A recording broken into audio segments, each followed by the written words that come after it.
नमस्कार, स्वागत छ यहाँलाई कार्यक्रम ज्योतिष दर्पणमा। तपाईहरुको साथमा छु म ज्योतिष सुभाष गौतम। हामी पूर्वीय ज्योतिर्विज्ञानका आधारमा, ज्योतिष शास्त्रका आधारमा, वास्तुशास्त्रका आधारमा जीवनमा कसरी सुख, शान्ति, समृद्धि, उन्नति, प्रगति, वृद्धि गर्न सकिन्छ यसको बारेमा चर्चा गर्छौं र हामी धर्म, पर्व, संस्कार, संस्कृतिका बारेमा विशेष चर्चा गर्नेछौं। पूर्वीय दर्शन, पूर्वीय महत्त्वको बारेमा विशेष रूपमा हामी चर्चा गर्छौं। हामीलाई टेलिफोन गर्न सक्नुहुन्छ। हाम्रो टेलिफोन नम्बर तपाईले हाम्रो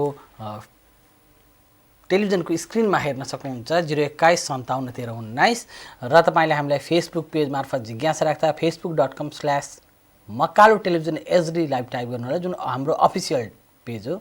र हामीलाई मेरो व्यक्तिगत पेज facebook.com/ज्योतिष सुभाष गौतममा मेसेज गर्न सक्नुहुन्छ। हामी यहाँका जिज्ञासाको समाधान निवारण उपाय दिनेछौँ। पूर्वीय ज्योतिर्विज्ञान, ज्योतिषशास्त्र, वास्तुशास्त्र, रत्नशास्त्र, धर्म, पर्व, संस्कार, संस्कृतिका बारेमा विशेष रूपमा चर्चा गर्छौँ। यहाँका टेलिफोन अथवा जिज्ञासाहरू आइसकेपछि हामी जिज्ञासाको समाधान अथवा निवारण उपाय दिने नै छौँ। हामी दर्शकवृन्द, आज एकादशी भन्नाले भीमा एकादशी, माघ शुक्ल पक्षको एकादशी तिथिलाई जया वा भीमा एकादशी भनिन्छ। व्रतराजको नामको ग्रन्थ यस एकादशीलाई जया एकादशी भनेर भनिएको छ। जुन व्रतराज नामको ग्रन्थमा यस एकादशीलाई चाहिँ जया नाम गरेको एकादशी भनेर वर्णन गरिएको छ। श्रीकृष्णजी भन्नुहुन्छ, कथिष्यामि राजेन्द्र शुक्लो माघस्य या भवेत् जया नाम्नीति विख्याता सर्वपाप हरा परा भनेर भनिएको छ। कथिष्यामि राजेन्द्र शुक्ले माघस्य या भवेत्, माघ महिनाको शुक्ल पक्षको एकादशी तिथि चाहिँ जया नाम्नीति, जया नाम गरेको एकादशी भनेर विख्यात र सर्वपाप हरा परा भन्छ, सबै पापहरूलाई हरण गर्ने भनिएको छ शास्त्रमा। यसलाई श्रीकृष्ण भगवानको र युधिष्ठिरको संवादका क्रममा भविष्योत्तर पुराणमा माघ शुक्ल एकादशीलाई जय एकादशी भनिएको छ। पुष्पवती र माल्यवानको कथा प्रसङ्ग उल्लेख गर्दै सम्पूर्ण पाप ताप नाश गरी मोक्ष प्रदान गर्ने एकादशीका रूपमा जया एकादशीलाई लिन्छ। एक दिन देवराज इन्द्र विभिन्न अप्सराका साथमा स्वर्गको नन्दन वनमा नाचगान गरी आनन्द लिइरहेको समयमा नृत्य प्रस्तुत गर्न 50 करोड अप्सरा भेला भएका थिए। त्यस्तै सङ्ख्यामा भेला भएका गन्धर्वहरूले आफ्नो गायकी कलाद्वारा आह्लाद प्रदान गरिरहेका थिए। रमाइलो प्रस्तुतिको अवसरमा माल्यवान गन्धर्व र पुष्पवती अप्सरा नजिकिन पुगेछन् र एक आपसमा मोहित भएछन्।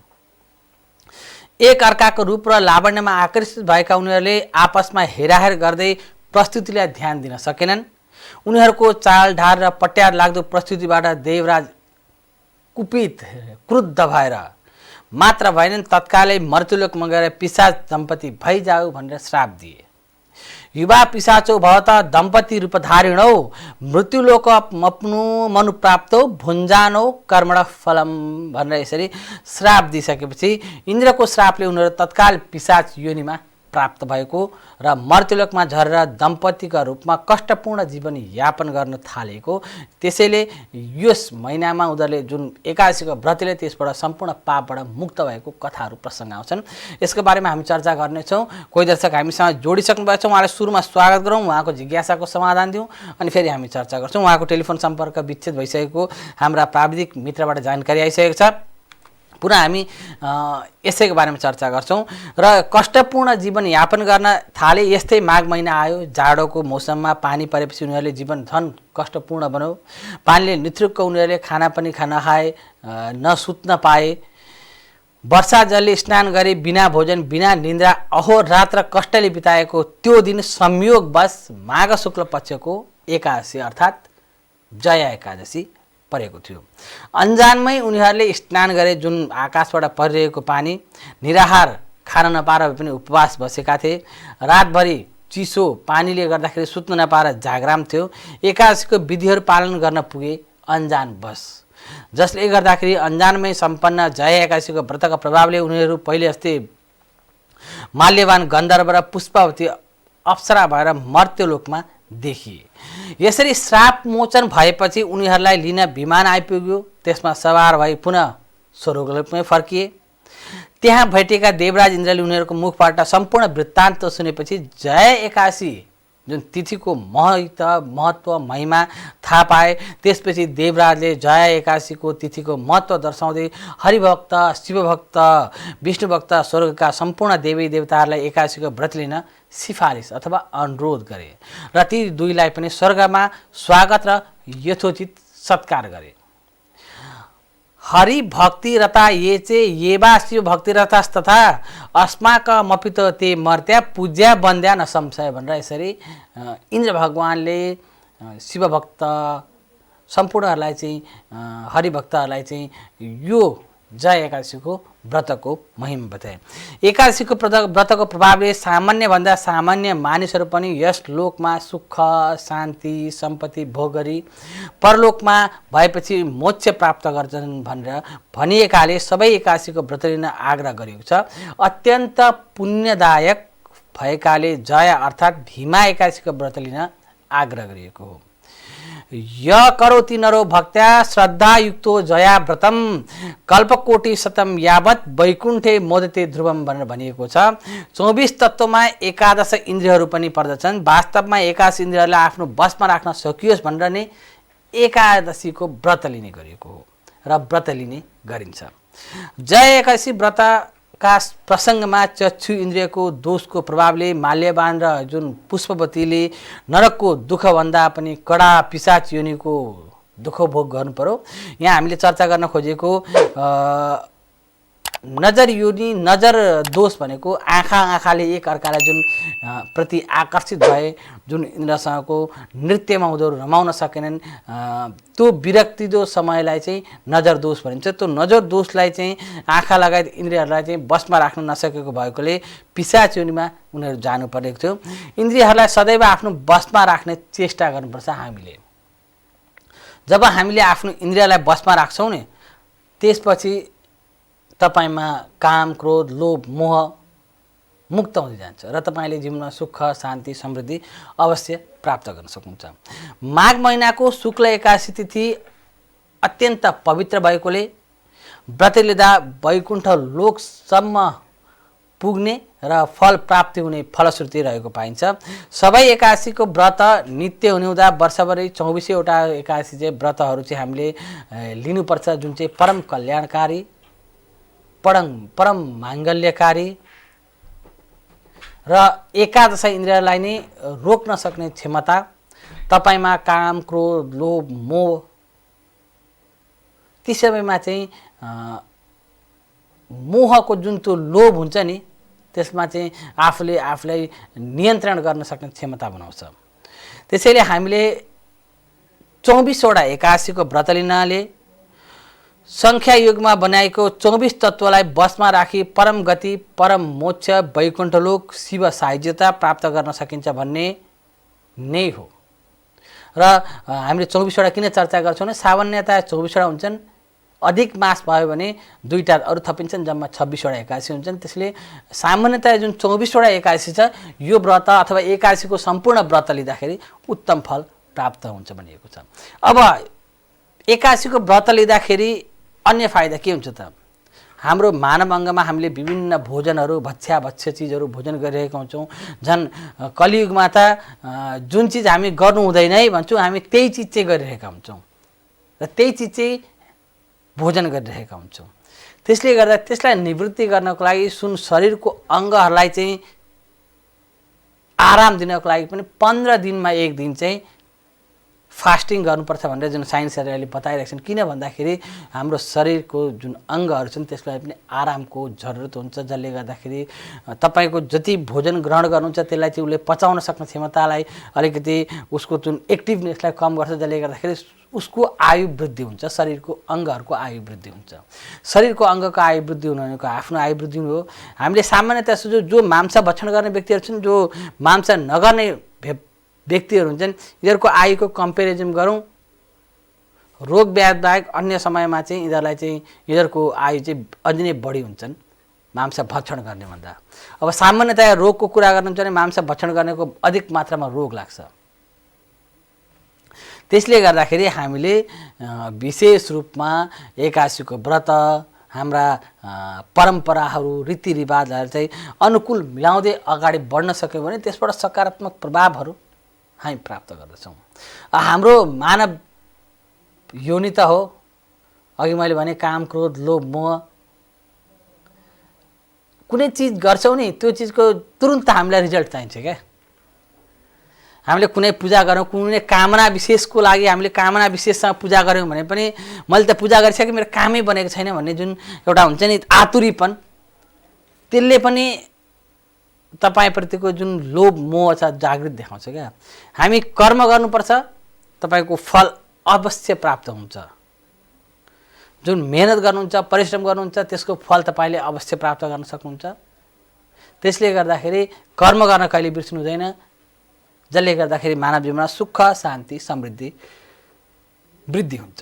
दर्शकवृन्द, हामी तपाईँहरूलाई ज्योतिर्विज्ञान, वास्तुविज्ञान, रत्नविज्ञान र हाम्रा धर्म पर्व संस्कार संस्कृतिका बारेमा विशेष रूपमा चर्चा गर्छौँ। टेलिफोन गर्न सक्नुहुन्छ, टेलिफोन नम्बर 021571319 र हामीलाई फेसबुक पेज मार्फत जिज्ञासा राख्न सक्नुहुन्छ, facebook.com/ज्योतिषसुभाष गौतम। यसमा जिज्ञासा आफ्नो जिज्ञासा राख्न सक्नुहुन्छ। हामीहरूका जिज्ञासाको समाधान निवारण उपाय दिनेछौँ पूर्वीय ज्योतिर्विज्ञान ज्योतिषशास्त्र वास्तुशास्त्रका आधारमा। समय छोटो विश्रामको, हेर्दै गर्नुहोला मकाल टेलिभिजन HD।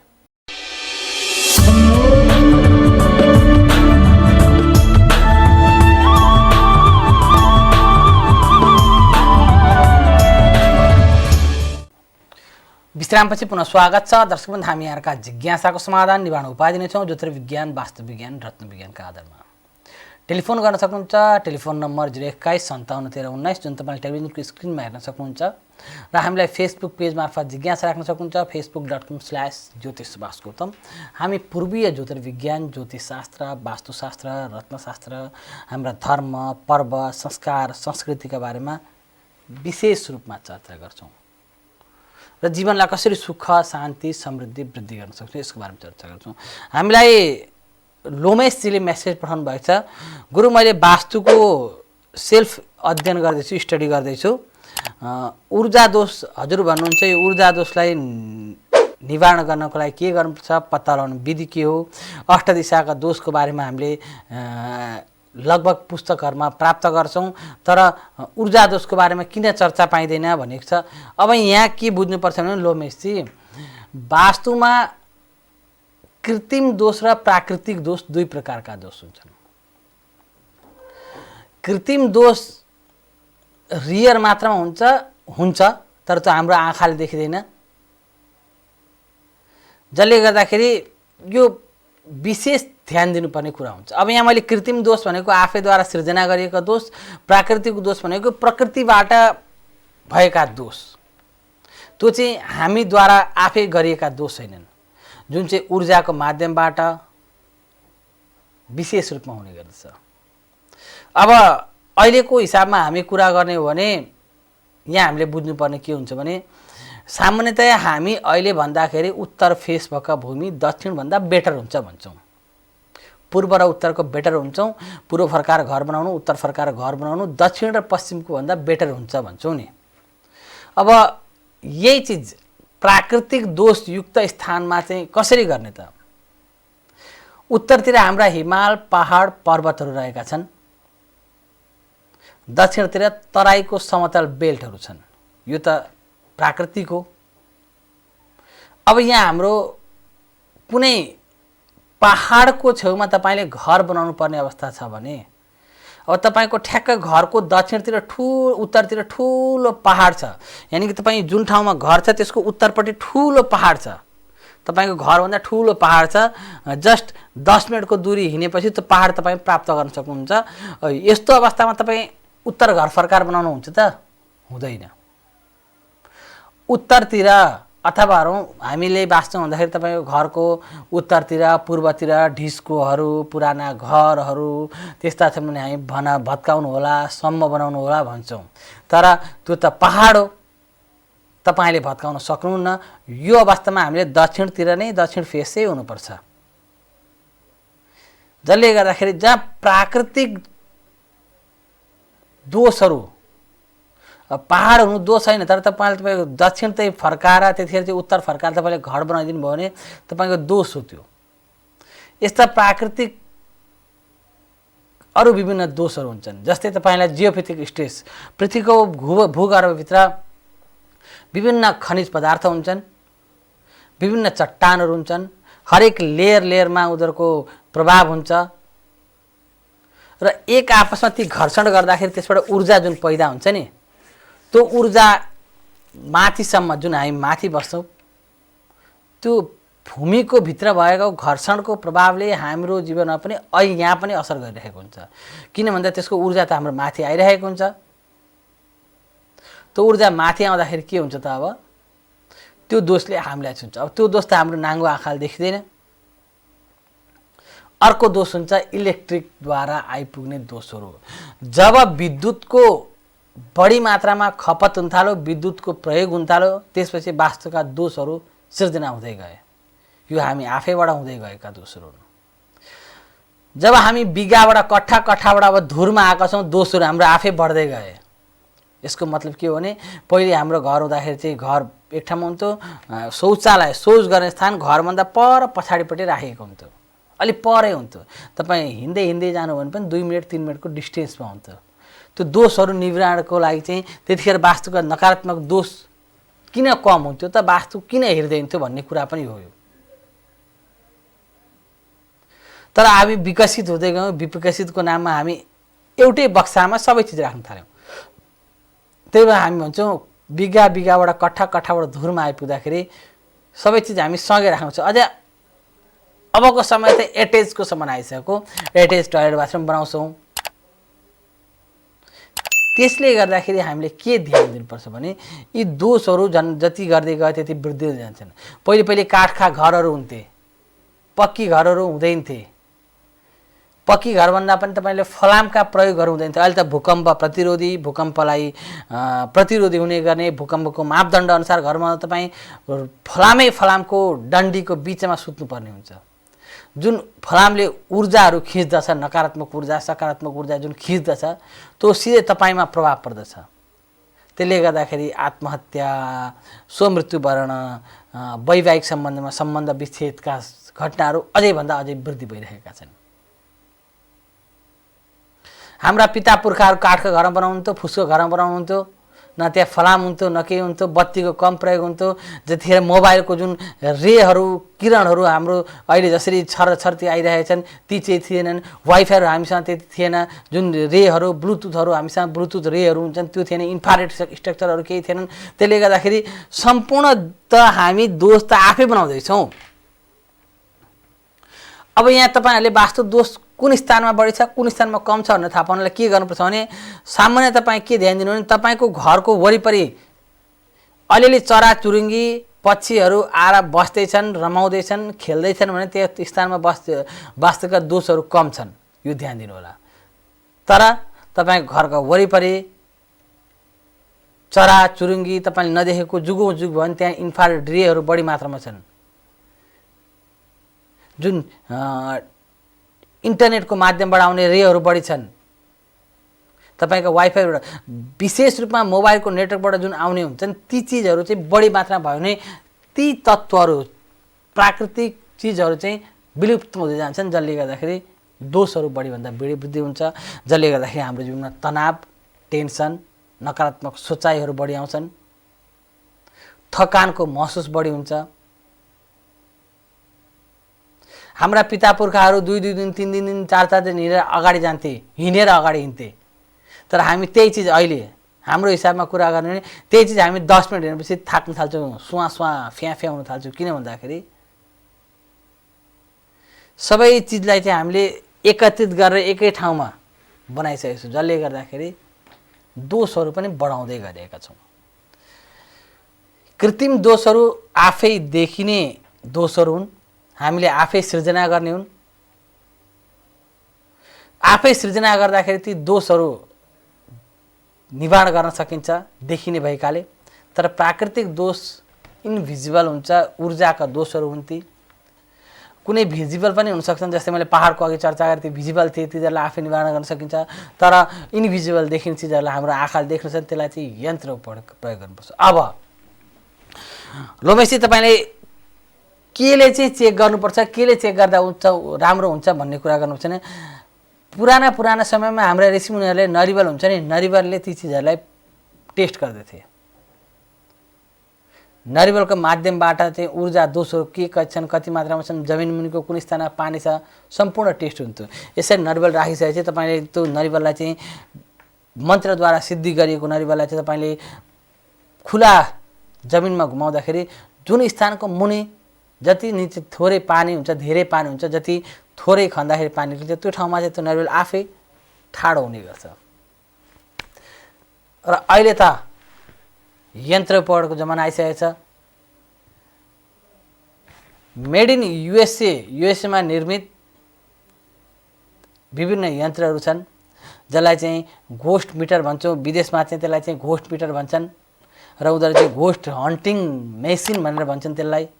हामी त्यसलाई एक्चुअलमा त्यो इएमएफ स्क्यानर हो, इलेक्ट्रोम्याग्नेटिक फिल्डहरू स्क्यान गर्छ त्यसले। तपाईँले त्यसलाई प्रयोग गर्न सक्नुहुन्छ। जुन चाहिँ विद्युतबाट आउने नकारात्मक ऊर्जा हुन्छ त्यो त्यसले चाहिँ मापन गर्दछ।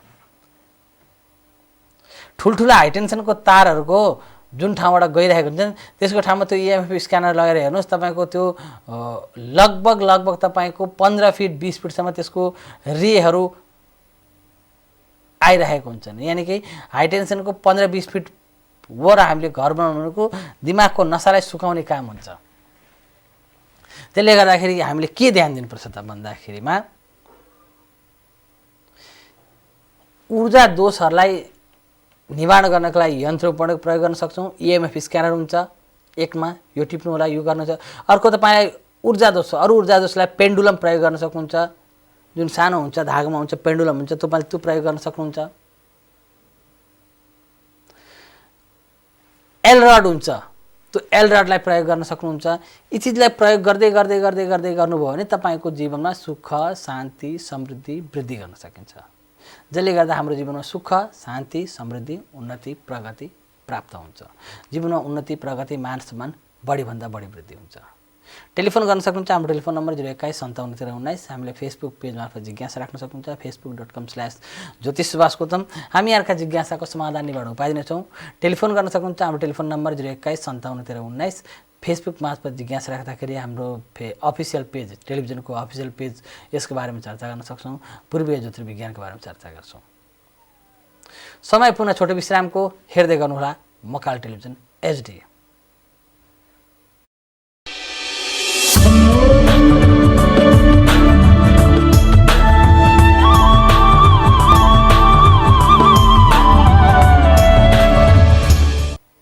विश्रामपछि पुनः स्वागत छ दर्शक। हामी अर्का जिज्ञासाको समाधान निवारण उपाय दिनेछौँ। ज्योतिर्विज्ञान, वास्तुविज्ञान, रत्नविज्ञानका आधारमा जीवनलाई कसरी सुख, शान्ति, समृद्धि, उन्नति, प्रगति, वृद्धि गर्न सकिन्छ यसको बारेमा चर्चा गर्छौँ। टेलिफोन गर्न सक्नुहुन्छ। हाम्रो टेलिफोन नम्बर 021571319। यसमा टेलिफोन गरी जिज्ञासा राख्न सक्नुहुन्छ। फेसबुक पेज मार्फत जिज्ञासा राख्दा facebook.com/ज्योतिषसुभाष गर्न सक्नुहुन्छ। हामी अर्का जिज्ञासाको समाधान निवारण उपाय दिनेछौँ। पूर्वीय ज्योतिर्विज्ञान, ज्योतिषशास्त्र, वास्तुशास्त्र, रत्नशास्त्रका आधारमा जीवनलाई कसरी सुख, शान्ति, समृद्धि, उन्नति, प्रगति, वृद्धि गर्न सकिन्छ यसको बारेमा चर्चा गर्छौँ। टेलिफोन गर्न सक्नुहुन्छ, मेसेज गर्न सक्नुहुन्छ। हामी यहाँका जिज्ञासाको समाधान, निवारण, त्यसका उपाय अवश्य दिनेछौँ। र हामीले चर्चा गरेछौँ लोमसजीको जुन वास्तुको दोष हुँदाखेरि हामीले के गर्नुपर्छ, कसो गर्नुपर्छ भनेर चर्चा गऱ्यौँ। मैले विभिन्न चर्चा गरेँ। एल रड भने, जसलाई चाहिँ डाउजिङ रड पनि भनिन्छ।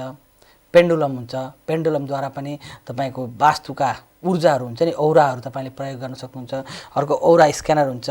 यो औरा स्क्यानर गर्दाखेरि तपाईँले सकारात्मक नकारात्मक के छ यसबाट पत्ता लगाउन सक्नुहुन्छ। अर्को हुन्छ तपाईँले लेकर एन्टिना हुन्छ। यो लेजर एन्टिनाले पनि तपाईँले वास्तुको नकारात्मक सकारात्मक दोषहरू निवारण गर्न सक्नुहुन्छ। यसमा चाहिँ विभिन्न स्केल जस्तो हुन्छ तपाईँलाई। त्यो स्केलमा तपाईँले विभिन्न नम्बरिङहरू हुन्छन्।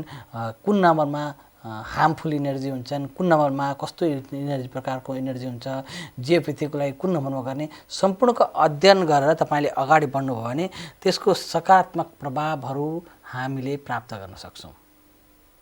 यसरी सुख शान्ति समृद्धिका लागि चिजहरू गर्यौँ भने उन्नति प्रगति सहज रूपमा हामीले प्राप्त गर्छौँ र सामान्यतया यी चिजहरूलाई प्रयोग गर्दै वास्तुका अनुकूलता मिलाउँदै वास्तुका दोषहरू निवारण गर्दै अगाडि बढ्नुभयो भने सुख शान्ति समृद्धि वृद्धि हुन्छ।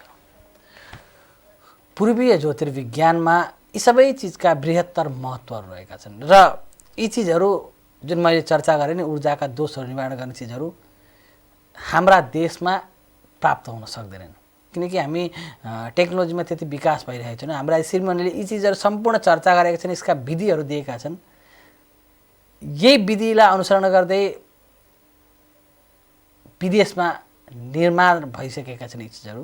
ती चिजहरूलाई चाहिँ हामीले प्रयोग गरेर वास्तुका दोषहरू हटाउन सक्छौँ जसले चाहिँ हाम्रो जीवनमा उन्नति प्रगति मान सम्मान सुख शान्ति समृद्धि वृद्धि गर्न सकिन्छ। जीवनमा हरेक सुख दुःख छ भने त्यसलाई न्यूनीकरण गर्ने, सुख छ भने त्यसलाई वृद्धि गर्ने अझै उपाय लिन सकिन्छ। टेलिफोन गर्दा मेसेज गर्दा हामीलाई पूर्ण जिज्ञासा राख्नुहोला। हामी यहाँका जिज्ञासाको समाधान निवारण उपाय दिनेछौँ। ज्योतिर्विज्ञान वास्तुविज्ञान रत्नविज्ञानका आधारमा जीवनलाई कसरी सुख शान्ति समृद्धि वृद्धि गर्न सक्नुहुन्छ यसका बारेमा चर्चा गर्छौँ। मेसेज गर्दा हामीलाई पूर्ण रूपमा जिज्ञासा राख्न सक्नुहुन्छ। हामी यहाँका जिज्ञासाको समाधान गर्छौँ, निवारण गर्छौँ, उपाय दिनेछौँ। तपाईँहरू हेर्नुहुन्छ दर्शकबिन पूर्वाञ्चलकै पहिलो टेलिभिजन मकालु टेलिभिजन। म तपाईँको साथमा छु ज्योतिष सुभाष गौतम। हामीले ज्योतिष सम्बन्धी वास्तु सम्बन्धी रत्न सम्बन्धी धर्म सम्बन्धी पर्व सम्बन्धी संस्कार संस्कृतिका बारेमा विशेष चर्चा गऱ्यौँ। 4 बजे हाम्रो साङ्गीतिक कार्यक्रम हेर्न सक्नुहुन्छ हाम्रो टेलिभिजनमा।